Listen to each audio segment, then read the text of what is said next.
आज हम history of English in India पढ़ेंगे। हिस्ट्री हमने भी लास्ट लेक्चर में हमने अभी पढ़ा है हिस्ट्री ऑफ इंग्लिश लैंग्वेज, जिसमें old, middle English and modern English के बारे में पढ़ा था हमने। और अब हम history of English language in India.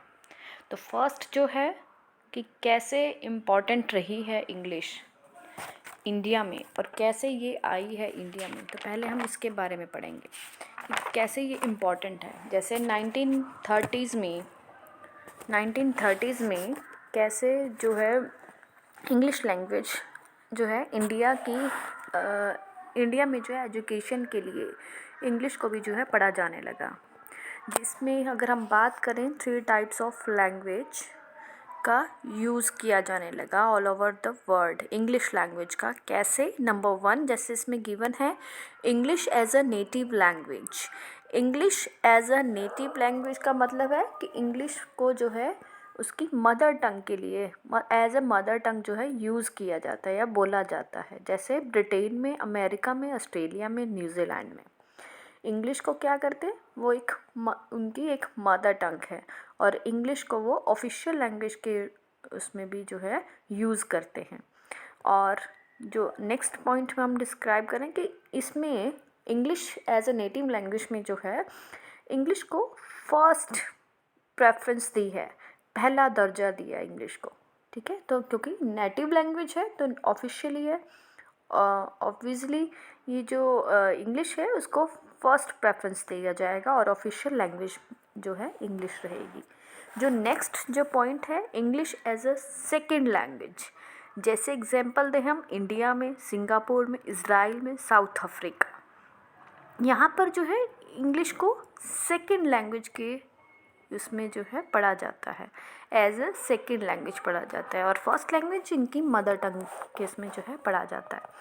तो ऐसे ही लेकिन इन्होंने क्या किया English as a second language में कि इंग्लिश को जो है सेम इम्पॉर्टेंस दी एज ए मदर टंग, कि मदर टंग को जैसे इम्पॉर्टेंस मिलती है वैसे ही इंग्लिश को भी जो है इन्होंने इम्पॉर्टेंस देनी स्टार्ट कर दी। लेकिन वो जो है as a mother tongue English को यूज़ नहीं करते। इन इंडिया, सिंगापुर, इज़राइल और साउथ अफ्रीका की बात की जा रही है।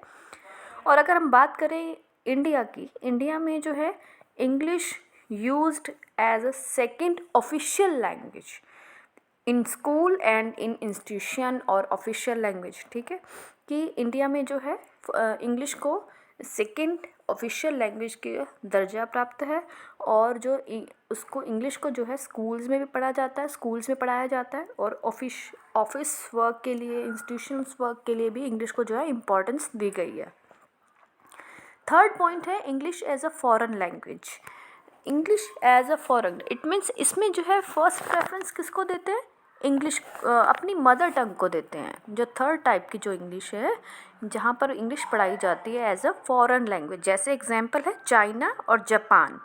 चाइना, जापान में जो है अपनी मदर टंग को सबसे पहले प्रेफरेंस देते हैं, इंग्लिश को वो एक फॉरेन लैंग्वेज की तरह पढ़ते हैं। वो क्या मानते हैं कि इंग्लिश का यूज़ सिर्फ ट्रेड और बिजनेस के लिए किया जा सकता है, लेकिन एक स्टेटस सिंबल की तरह हम यूज़ नहीं कर सकते। इंडिया में क्या समझते हैं कि अगर इंग्लिश नहीं आती तो इट मीन्स इसको कुछ भी नहीं आता, ये पढ़ा लिखा नहीं है। लेकिन अगर हम चाइना और जापान की बात करेंगे जहाँ पर English as a foreign language पढ़ा जाता है, वहाँ पर क्या मानते हैं कि इंग्लिश अगर नहीं आती तो इसका मतलब ये नहीं है कि वो एजुकेटेड नहीं है। इंग्लिश तो एक जस्ट एक मीडियम है किसी से और कंट्री में जाके जो है कम्युनिकेट करने का या फिर ट्रेड करने का या बिजनेस करने का एक मीडियम है। ठीक है, तो नेक्स्ट जो है इसमें हम बात करते हैं history of English language in India. अब हम बात करेंगे history of English language in India. क्या हिस्ट्री रही है इंग्लिश लैंग्वेज की इंडिया में, कैसे स्टार्ट हुई इंग्लिश लैंग्वेज। तो फर्स्ट अगर बात करते हैं जहांगीर, शाहजहां एंड औरंगजेब। ठीक है, ये आपने नाम सुने होंगे हिस्ट्री में कि जहांगीर, शाहजहां और औरंगजेब ये मुग़ल साम्राज्य के जो है लास्ट के 3 जो है किंग्स रहे हैं, शासन किया जिन्होंने। औरंगजेब है जिन्होंने अपने साम्राज्य का अंत देखा, क्योंकि लास्ट एम्पायर कौन थे, औरंगजेब थे। तो इन्होंने देखा है, औरंगजेब ने देखा है कि कैसे जो है उनका साम्राज्य ख़त्म हो गया था। औरंगजेब लास्ट एम्पायर रहे हैं मुग़ल साम्राज्य के। तो यहाँ से जो है स्टार्ट होता है। अब ये देखो, this is the sign of East India Company. East India Company कौन थे? ईस्ट इंडिया कंपनी एक ब्रिटिश से आए लोग थे जो इंडिया में व्यापार करने आए थे, है ना। व्यापार, उनका मेन मोटिव क्या था कि ये लोग क्या करते थे कि पैसा कमाएं। पैसा कैसे कमाएं? बिजनेस करके कमाएं। तो इन्होंने क्या करा, ईस्ट इंडिया कंपनी के लोग क्या करते थे, जो इंडिया में पैसे वाले फैमिलीज थी, जो ज़्यादा पैसे थे जिनके पास, उनसे कम्युनिकेट करती, वहाँ जो है उनके थ्रू जो है बिजनेस अपना सेटअप करते। अब नेक्स्ट है टर्म लिंगुआ फ्रैंका। लिंगुआ फ्रैंका क्या होता है? लिंगुआ फ्रैंका होता है एक ऐसी कॉमन लैंग्वेज जिससे बाकी सारी लैंग्वेजेस से जो है कम्युनिकेट किया जा सके, लाइक इंग्लिश। ठीक है, इंग्लिश का कैसे मतलब कि इंग्लिश एक ऐसा मीडियम हो गया है, अगर आपको इवन साउथ इंडिया में भी आपने अगर जाना है, आपको वहाँ की जो मदर टंग नहीं आती, जैसे उड़िया लैंग्वेज है, या फिर आपको तमिल लैंग्वेज होगी, या मलयालम लैंग्वेज होगी, या कन्नड़ लैंग्वेज होगी, अगर आपको नहीं आती तो आप कैसे कम्युनिकेट करोगे, कैसे बात करोगे? इंग्लिश ही है मीडियम।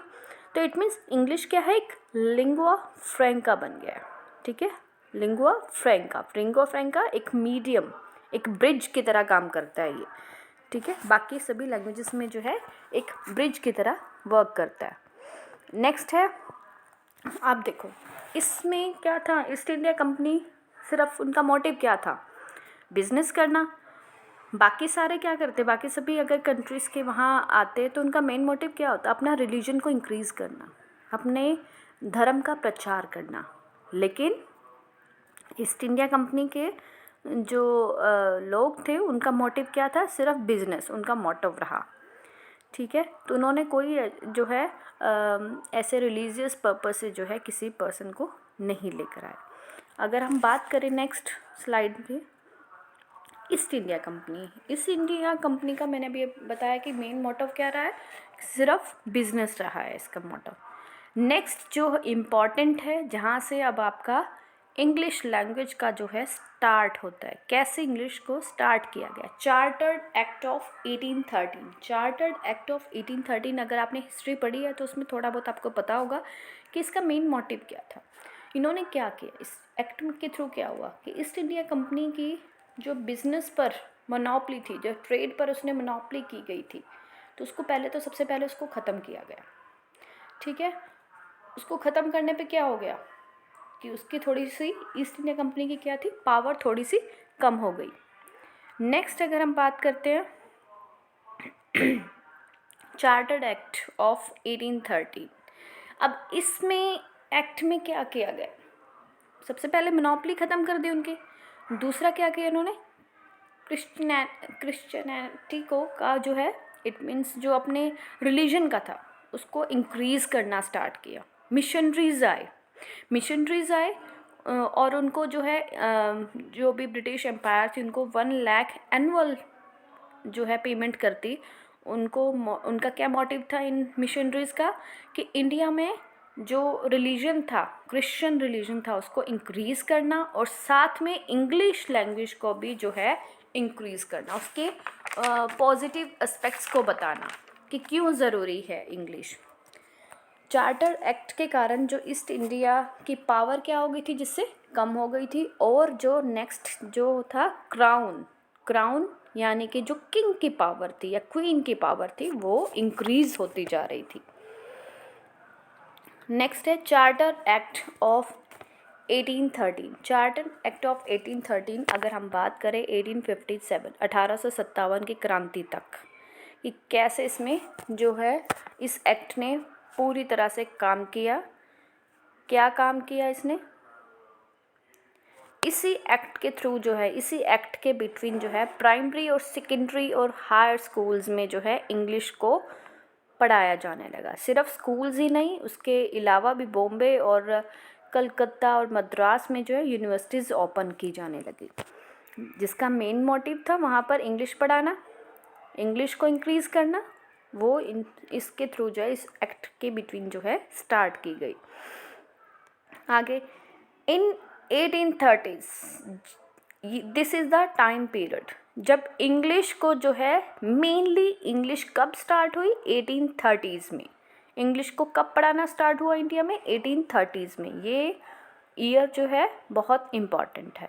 इसके बाद जो अब जो ये इसमें दिखाया गया है पिक्चर, ये है थॉमस बेंटिंगटन मैकॉले, या इनको लॉर्ड मैकॉले भी बोलते हैं।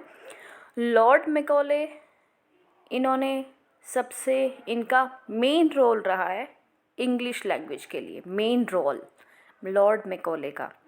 लॉर्ड मैकॉले जो थे 1834 में इंडिया में आए थे और इन्होंने इंग्लिश लैंग्वेज और वेस्टर्न कंसेप्ट को जो है इंडियन एजुकेशन में ऐड करने को कहा गया। लॉर्ड मैकॉले ने क्या कहा कि इंग्लिश लैंग्वेज को भी इंडिया एजुकेशन में मिलाओ, इंडियन एजुकेशन में ऐड करो, और वेस्टर्न कंसेप्ट्स को भी।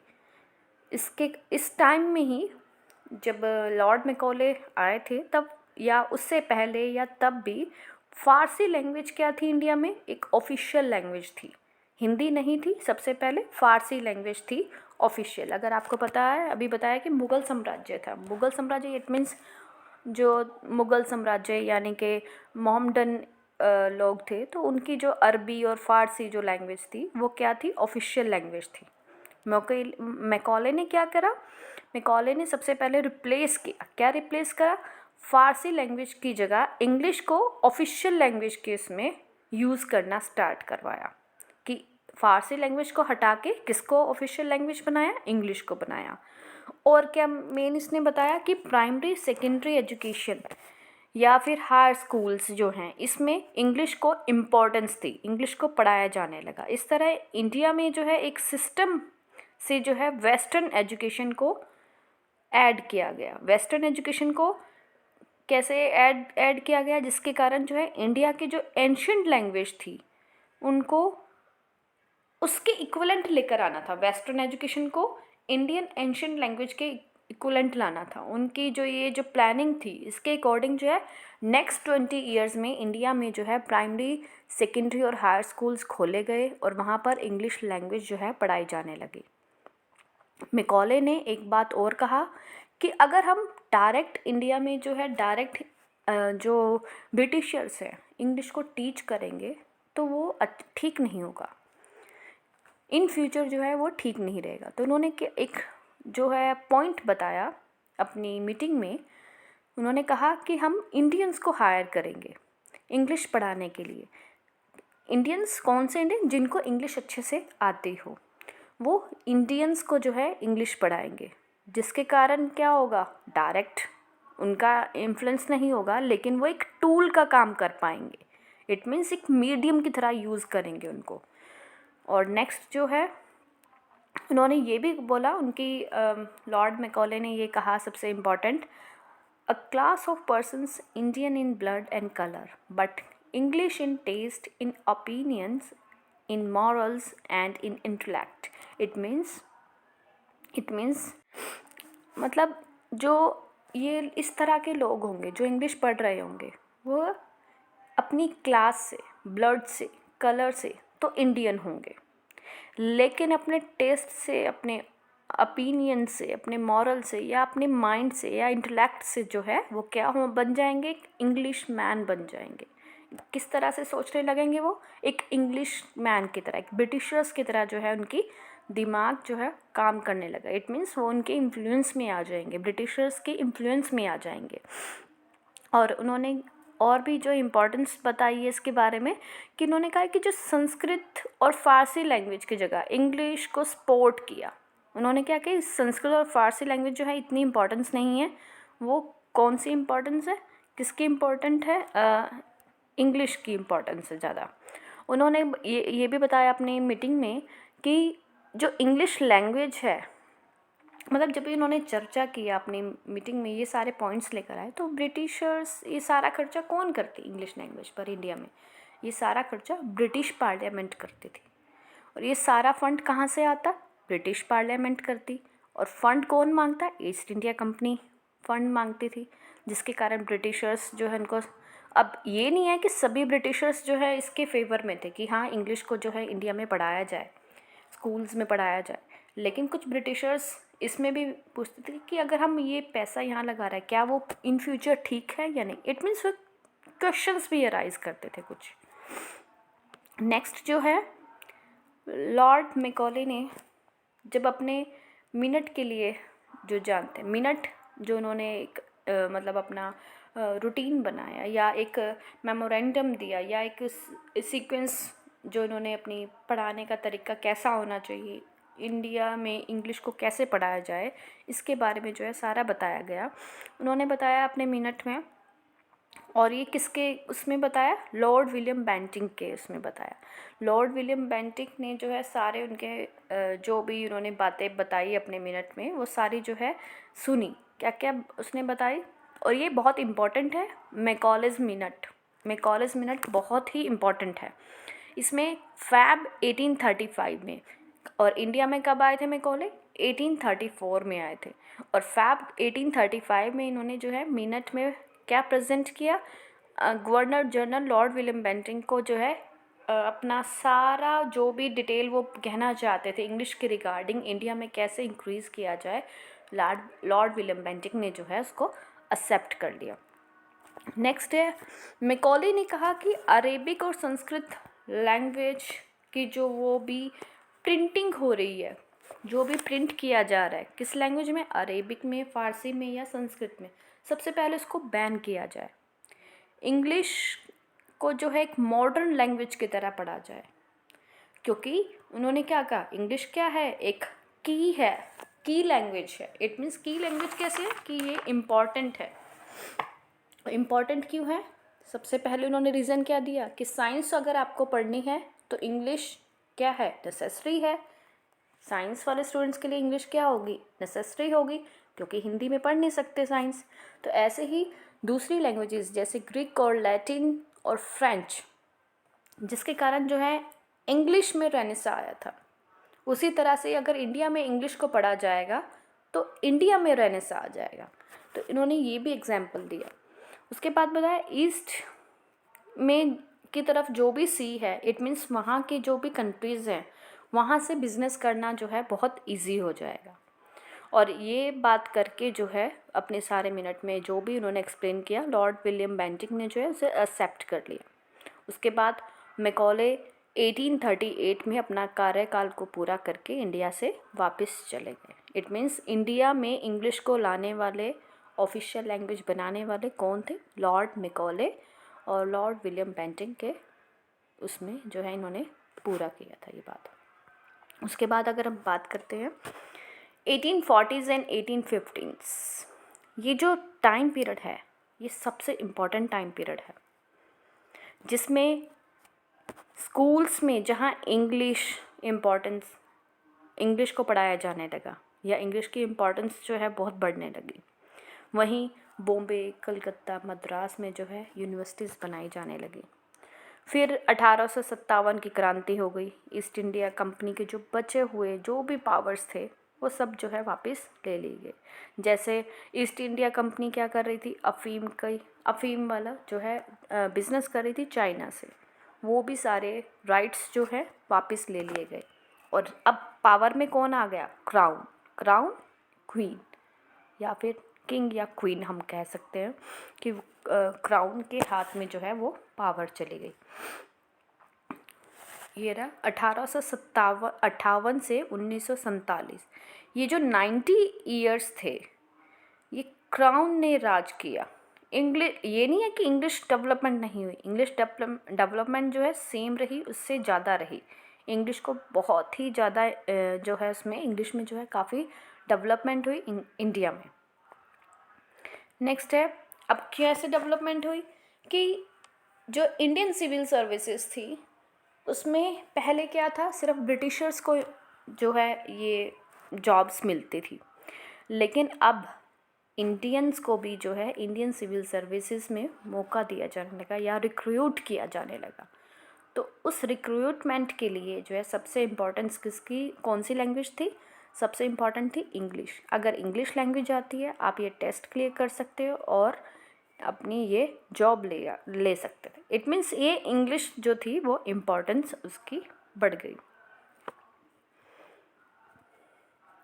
अब आफ्टर 1965 में भी जो है, अगर हम बात करें इंडिपेंडेंस के बाद की भी, तब भी जो है ये नहीं है कि इंग्लिश लैंग्वेज को हटा के जो है हिंदी को जो है बना दिया गया ऑफिशियल लैंग्वेज एक, नहीं, तब भी जो है इंग्लिश को ही ऑफिशियल लैंग्वेज के उसमें काम किया जाने लगा। इंग्लिश 1947 तक इंग्लिश तो एक लिंग्वा फ्रैंका बन गई। लिंग्वा फ्रैंका मैंने अभी डिस्कस करा, एक कॉमन लैंग्वेज। और इंडिपेंडेंस के बाद भी इंडिया में ऑफिशियल लैंग्वेज का किसको बनाया? इंग्लिश को ही बनाया। क्यों बनाया? क्योंकि जब भी अगर बात की जाती कि इंडिया को हिंदी को जो है एक ऑफिशियल लैंग्वेज के का दर्जा दिया जाए, तो जो नॉन हिंदी स्पीकर्स थे, जैसे तमिलनाडु के लोग थे, है ना, या और अदर जो स्टेट के थे, उन्होंने प्रोटेस्ट करना स्टार्ट कर दिया कि हिंदी को क्यों बनाया जाए ऑफिशियल लैंग्वेज, और भी लैंग्वेजेस हैं उनमें से किसी को बना दिया जाए। इट मीन्स एक यूनिटी नहीं रही। जैसे और लैंग्वेजेस कौन कौन सी थी? असमीज, बंगाली, गुजराती, हिंदी, कन्नड़, कश्मीर, कोंकणी, मलयालम, मराठी, नेपाली, उड़िया, पंजाबी, संस्कृत, तमिल, तेलुगु, उर्दू, सिंधी। अब और जो ये प्रोटेस्ट है वो स्टिल कंटिन्यू है कि सभी क्या कहते हैं कि हमारी लैंग्वेज को ही जो है इम्पोर्टेंस दी जाए। अब क्या था, अगर हम देखते हैं कि इंडिया में अब क्या है, इंग्लिश इम्पोर्टेंस है, एक स्टेटस सिंबल भी है कि अगर इंग्लिश आती है तो it means well and good, अगर इंग्लिश नहीं आती तो इट मीन्स उसे कुछ नहीं आता है। पर ऐसी बात नहीं है। अगर हम आसपास के देशों की बात करते हैं, इंडिया के आसपास के देशों की बात करते हैं, नेपाल है या और जो कंट्रीज़ हैं, तो वो इंडिया में आते हैं इंग्लिश पढ़ने के लिए। उनको क्या लगता है कि इंडियंस की कमांड जो है इंग्लिश पर ज़्यादा है, वो अच्छे से जो है उसको पढ़ सकते हैं और पढ़ा सकते हैं। और इसी कमांड के कारण जो है, जैसे कॉल सेंटर्स में जो जॉब्स होती हैं, तो उनका क्या मानना है, ये जो आसपास के जो कंट्रीज़ के जो जिसको हम पड़ोसी देश बोलते हैं इंडिया के, तो उनका क्या मानना है कि इंडियंस को जो है जॉब बहुत जल्दी मिल जाती है फ़ॉरेन में। वो क्यों मिल जाती है? उनकी कमांड बहुत अच्छी है। जैसे कॉल सेंटर की अगर हम बात करते हैं, कॉल सेंटर्स में भी क्या है, अगर आपको इंग्लिश अच्छे से आती है तो आपको अच्छा पैकेज जो है मिलता है, अच्छी पेमेंट जो है आपको मिलती है। तो इट मीन्स इंग्लिश की इम्पोर्टेंस जो है आज उतनी ही ज़्यादा हो चुकी है। इंग्लिश जो एक स्टेटस सिंबल्स बन चुका है। इंग्लिश जो है बहुत इम्पॉर्टेंट, या फिर हम कह सकते हैं कि दूसरी कंट्रीज़ में जो है कम्युनिकेट करना इजी हो गया। जैसे इंडियंस जो है फ़ॉरेन में जाके जॉब जो है बहुत ईज़िली जो है ले लेते हैं, उनको जो है बहुत ईज़िली मिल जाती है। इट मीन्स उनके लिए इंग्लिश जो है, क्योंकि वो स्टार्टिंग से पढ़ रहे हैं और अच्छे से पढ़ रहे हैं, तो इट मीन्स इंग्लिश जो है उनके लिए अच्छा कम्युनिकेशन का मीडियम है। तो आज के लिए इतना ही। अब नेक्स्ट करेंगे हम अगली वीडियो में। Thank you so much. Have a nice day.